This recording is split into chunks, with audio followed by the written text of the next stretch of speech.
Assalamualaikum warahmatullahi wabarakatuh. Perkenalkan, nama saya Marfuatun. Saya di sini akan menjelaskan mengenai trade-off keperilakuan dan efisiensi. Trade-off adalah gabungan atas dua hal atau lebih yang digabungkan dan menjadi komposisi yang pas. Elemen-elemen keperilakuan desain pekerjaan mengemukakan tentang pentingnya otonomi, variasi, identitas tugas, dan umpan balik. Sedangkan elemen-elemen efisiensi mengutarakan semakin tinggi tingkat spesialisasi harus mengurangi variasi, meminimumkan otonomi, dan elemen-elemen kontradiktif lainnya. Jadi, untuk merancang pekerjaan-pekerjaan yang lebih efisien bisa menyebabkan berkurangnya kepuasan kerja, begitupun sebaliknya. Trade-off yang dihadapi oleh para perancang pekerjaan perusahaan adalah ada 4, yaitu yang pertama produktivitas versus spesialisasi, yang kedua yaitu kepuasan kerja versus spesialisasi, yang ketiga yaitu proses belajar versus spesialisasi, dan yang keempat yaitu perputaran sumber daya manusia versus spesialisasi. Dan di sini juga saya cantumkan untuk gambar mengenai trade-off keperilakuan dan efisiensi. Yang pertama yaitu produktivitas versus spesialisasi. Dalam grafik A menggambarkan asumsi bahwa tambahan spesialisasi akan menaikkan output sampai pada titik tertentu. Apabila ada kenaikan spesialisasi, maka output mengalami penurunan. Dalam gambar, tambahan spesialisasi setelah titik B menyebabkan produktivitas menurun. Itu semua terjadi karena adanya kebosanan atas pelaksanaan tugas yang terus-menerus.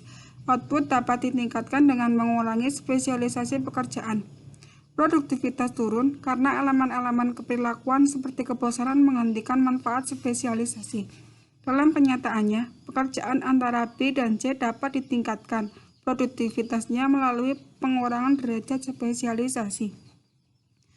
Contohnya adalah pada perusahaan yang memproduksi makanan ringan, lalu ada sebuah karyawan yang bekerja di bagian pengemasan dan setelah lama bekerja di bagian tersebut, karyawan merasakan bosan dan menjadi tidak bersemangat, sehingga menyebabkan produk makanan ringan yang dihasilkan oleh karyawan tersebut menurun dan tidak sesuai dengan target seperti biasanya, karena adanya kebosanan atas tugas yang dilaksanakannya secara terus-menerus oleh karyawan tersebut. Yang kedua adalah kepuasan kerja versus spesialisasi. Dalam grafik B digambarkan, dalam hal ini kepuasan kerja meningkat sejalan dengan kenaikan spesialisasi dan kemudian tambahan-tambahan spesialisasi menyebabkan kepuasan kerja menurun. Pekerjaan tanpa spesialisasi membuat karyawan membutuhkan waktu yang lama untuk mempelajari pekerjaan tersebut sampai mampu untuk melaksanakannya.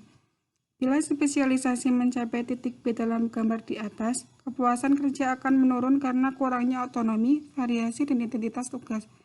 Produktivitas akan terus naik apabila kebaikan spesialisasi lebih besar dari kelemahan akibat ketidakpuasan. Contoh dari kepuasan kerja versus spesialisasi adalah apabila ada karyawan diberikan tambahan spesialisasi yang lain, misalnya karyawan pabrik diberikan pekerjaan di bagian proses produksi lalu dikerjakan juga di bagian pengemasan, maka kepuasan karyawan tersebut akan menurun karena merasa terbebani oleh dua pekerjaan yang dibebankan kepadanya. Yang ketiga yaitu proses belajar versus spesialisasi. Grafik C yaitu menunjukkan bila suatu pekerjaan terlalu terspesialisasikan, maka akan lebih mudah dipelajari dibandingkan pekerjaan yang tidak terspesialisasikan. Secara grafik berarti bahwa tingkat belajar pada pekerjaan yang terspesialisasikan lebih cepat mencapai standar yang ditetapkan. Ditunjukkan dengan garis putus-putus. Dalam jangka pendek, pekerjaan-pekerjaan yang tidak terspesialisasikan memerlukan waktu yang lama untuk dipelajari. Contohnya yaitu apabila ada calon karyawan yang sebelumnya sudah pernah belajar di bidang properti. Kemudian karyawan tersebut akan melamar di sebuah perusahaan properti.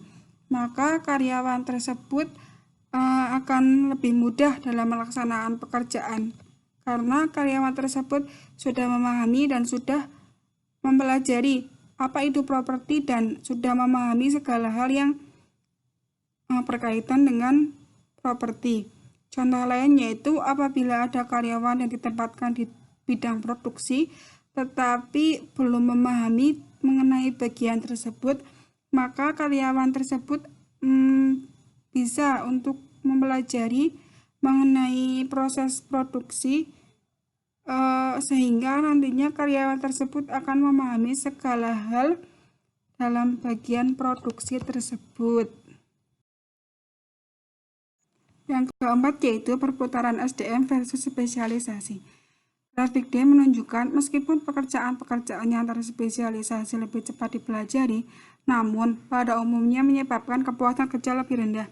Kepuasan kerja yang lebih rendah tersebut selanjutnya dapat menyebabkan tingkat perputaran karyawan yang lebih tinggi.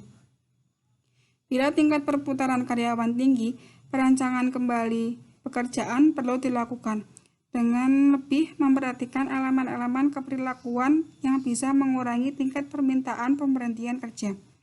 Contohnya yaitu apabila ada karyawan yang bekerja di bagian properti yang sebelumnya karyawan tersebut pernah belajar atau pernah kuliah mengenai segala hal tentang properti, maka karyawan tersebut akan lebih mudah memahami pekerjaannya.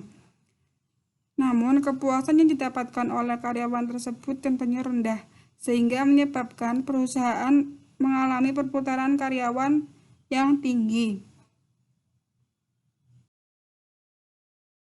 Mungkin cukup sekian dari saya mengenai penjelasan dari trade-off keperilakuan dan efisiensi. Mohon maaf apabila ada penjelasan yang kurang jelas. Sekian dari saya dan terima kasih.